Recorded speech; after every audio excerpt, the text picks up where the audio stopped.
Hello नमस्कार दोस्तों, स्वागत है आपका हमारे एक नए प्रैक्टिस सेट में। तो आज लेके आए हैं हम यूपी टेट का Hindi practice set. UP TET का हिंदी प्रैक्टिस सेट जिसमें 30 सवाल होंगे हिंदी के। चलिए तो देर न करते हुए वीडियो को करते हैं स्टार्ट। प्रश्न नंबर पहला है, समष्टि का विपरीतार्थ शब्द कौन सा है? विपरीत यानी उल्टा अर्थ देने वाला। नंबर 1 व्यष्टि, नंबर 2 अशिष्ट, नंबर 3 अपुष्ट, नंबर 4 व्यष्टि। चलिए तो बताएं, इसका आंसर होगा चौथा व्यष्टि। चलिए आगे चलते हैं। अगला प्रश्न है, करपट का तत्सम रूप क्या है? तद्भव रूप क्या है? करपट का तद्भव रूप क्या है? चलिए, कपट, कारपेट, कपूर या कपड़ा। चलिए बताएं। तो इसका आंसर होगा चौथा कपड़ा। ये करपट इसका तत्सम रूप है और इसका तद्भव रूप होगा कपड़ा। चलिए आगे चलते हैं।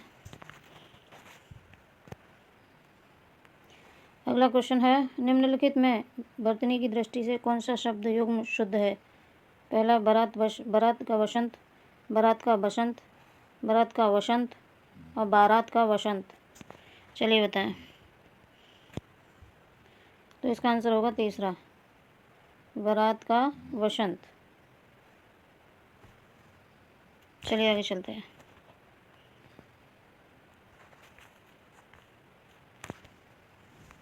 अगला क्वेश्चन है, अर्धस्वर कौन से हैं? अर्धस्वर कौन से हैं? पहला या और वाह है, दूसरा ई और ऊ है, तीसरा रे से ऋषि और ला है, रे से ऋषि और खटकोण वाला शाह। कौन से हैं? चलिए बताएं। तो इसका आंसर होगा पहला या और वाह, ये अर्धस्वर हैं। चलिए आगे चलते हैं। अगला क्वेश्चन है, चोर की दाढ़ी में तिनका मुहावरे का सही अर्थ क्या है?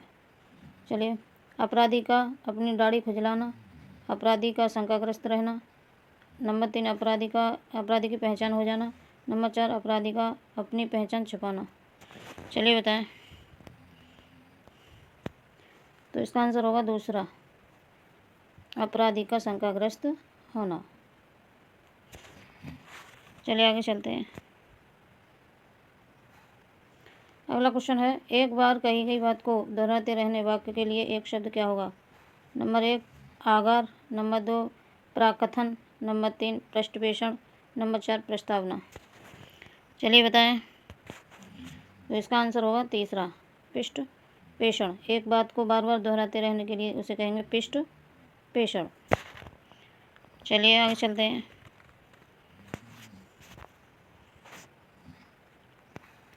अगला क्वेश्चन है, बुद्धिहीन शब्द व्याकरण की दृष्टि से किस संवर्ग में है?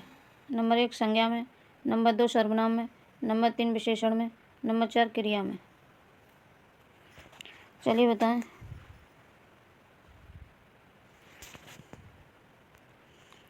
तो इसका आंसर होगा तीसरा विशेषण। चलिए आगे चलते हैं। अगला क्वेश्चन है, छत से ईंट गिरी वाक्य में कौन सा कारक होगा? नंबर 1 अपादान, नंबर 2 संबंध, नंबर 3 अधिकरण, नंबर 4 संप्रदान। चलिए बताएं।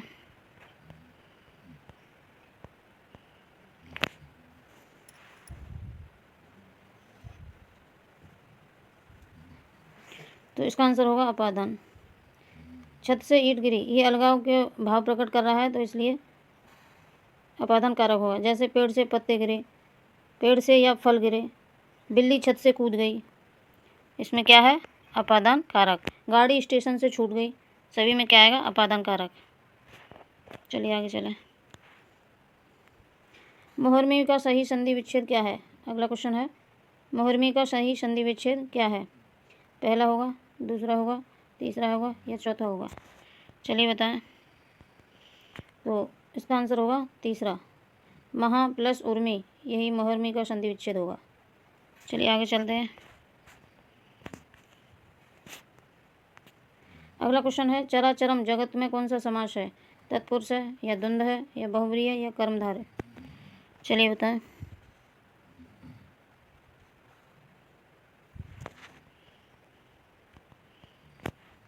तो इसका आंसर होगा दूसरा, चराचरम में चर और अचर। इसका उत्तर होगा चर और अचर में द्वंद्व समास होगा। चलिए आगे चलते हैं।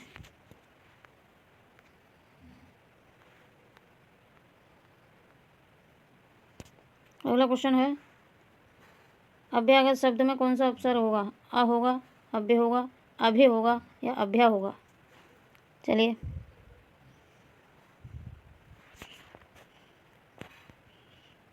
इसका आंसर होगा तीसरा, अभ्यागत में अभ्य उपसर्ग है। ये अभ्य प्लस आगत से बना है। चलिए आगे चलते हैं।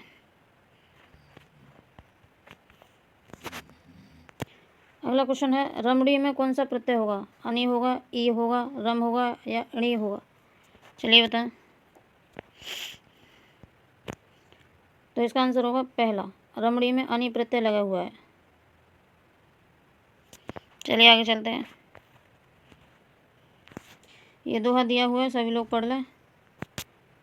बोरो सबे रघुवंश कुठार की, धार में बारन बजे सरहथी, बान की वायु उड़ावे के, लंछन लछे लक्ष्य करो अरह समृद्धि। इन काव्य पंक्ति में कौन सा रस है? रौद्र रस है या भयानक रस है या विभीत रस है? चलिए, रौद्र रस है या भयानक रस है या विभीत रस है या वीर रस है? चलिए बताएं। इसका आंसर होगा पहला, इसमें रौद्र रस है। चलिए आगे चले। ये रामायण की चौपाई दी है। चलिए पढ़ते हैं इसे। अगला क्वेश्चन है, सिरगर चरण सरोज रज, निजमन मुकुर सुधार, वर्णव रघुवन विमल जसु, जो दायक फल चार। प्रस्तुत पंक्ति में कौन सा छंद है? चलिए बताएं। दोहा होगा या सोरठा होगा या रोला होगा या बरवे होगा? चलिए बताएं। इसका आंसर होगा पहला, इसमें 13 मात्राएं होती हैं, 13 मात्राएं होती हैं। चलिए आगे चलते हैं। शुद्ध वाक्य को छांटिए। अगला क्वेश्चन है, शुद्ध वाक्य को छांटिए। नंबर 1, मोहन और गीता गा रही हैं। नंबर 2, मोहन और गीता गा रहा है।